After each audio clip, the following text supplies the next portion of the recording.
The streets of Lagos hum with a secret. In the shadowy corners near the buzzing internet cafes of Computer Village, students whisper about a ghost. Not a spirit of the dead, but a genius of the living. They call her the ghost writer.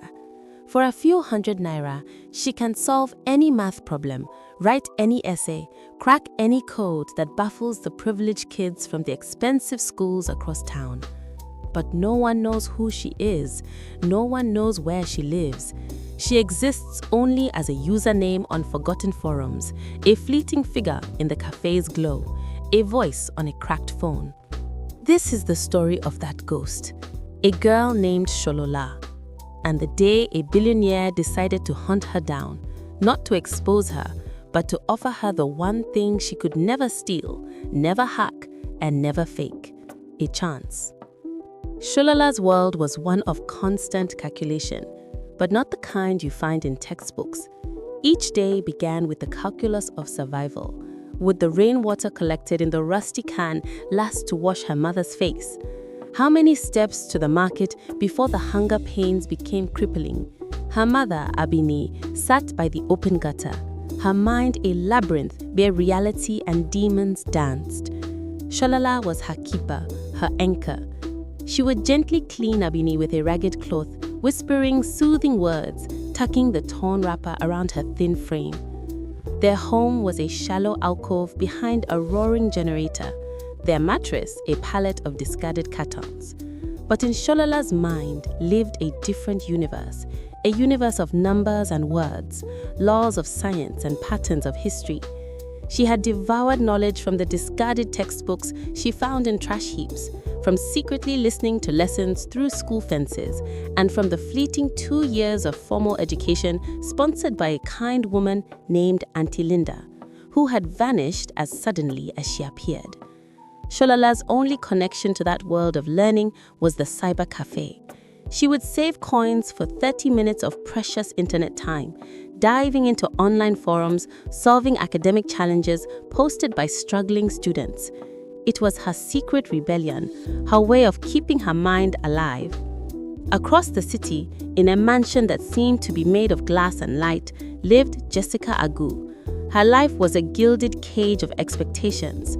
Her father, Chief Agu, was a tech billionaire who had built an empire on innovation. His daughter, he believed, should be his greatest masterpiece. But Jessica's mind didn't work like his algorithms. She struggled with her studies. Each failed test a confirmation of his father's silent disappointment. Her world was a blur of expensive tutors and sophisticated learning apps, none of which could unlock the confusion in her head. One of these apps, EduGenius, was her father's latest invention, an adaptive AI designed to personalize learning. Desperate, Jessica began using it, and in a moment of frustration, she posted an advanced physics problem on its community forum, offering a reward for a solution. Hours later, a detailed, elegant explanation appeared from a user named Shadow Scholar. It was Scholola. The solution was so clear, so intuitive, that Jessica finally understood. A secret partnership was born. Jessica, thinking Shadow Scholar was an advanced feature of the AI, began sending more challenges. Scholola, seeing a steady source of income, delivered brilliant answers. Their digital correspondence grew into an intellectual friendship. Jessica was thriving academically for the first time, and Scholola had found a lifeline that could actually feed her mother. Chief Agu noticed the dramatic shift. Jessica was answering questions at the dinner table that should have been beyond her. His company's analytics team flagged the EduGenius data, showing an anomalous pattern of genius-level problem-solving linked to her daughter's account.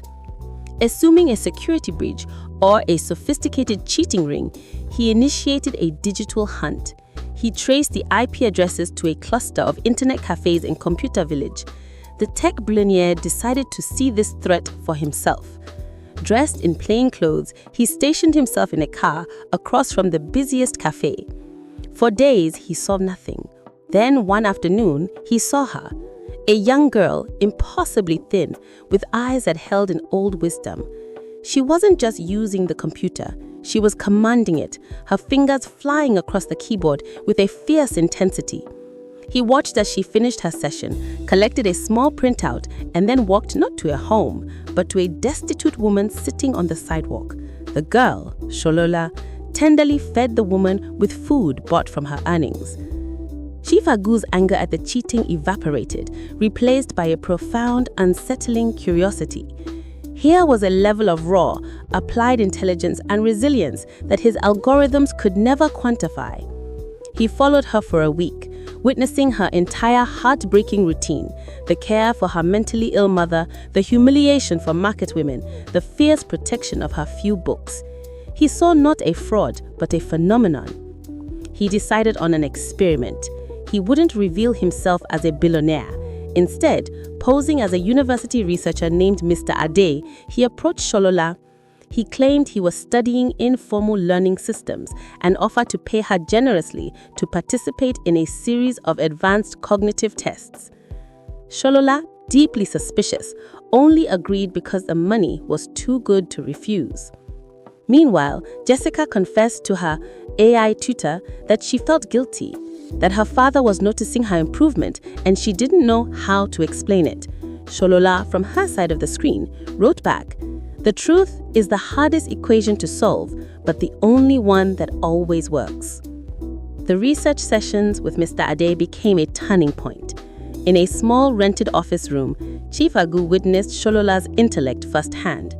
He presented her with complex problems, and she solved them with creative leaps of logic he had rarely seen in his top engineers. He began to care for this girl, not as a subject, but as a person. He arranged for a doctor he trusted to discreetly assess Abini, starting her on a path to proper psychiatric care. He found them a safe, clean room in a modest boarding house, explaining it as part of the study's housing stipend. Sholola's life was improving, but her skepticism remained. The final piece clicked when Jessica, emboldened by her anonymous friend's advice, decided to tell her father the truth about her academic improvement. The same day, during a test session, Sholola's old, cracked phone buzzed with a notification from Jessica. Chief Agu saw the name on the screen. The puzzle was complete. The emotional climax didn't happen with shouting, but with a quiet, profound silence. Chief Agu looked at Scholola and simply said, "Your shadow scholar."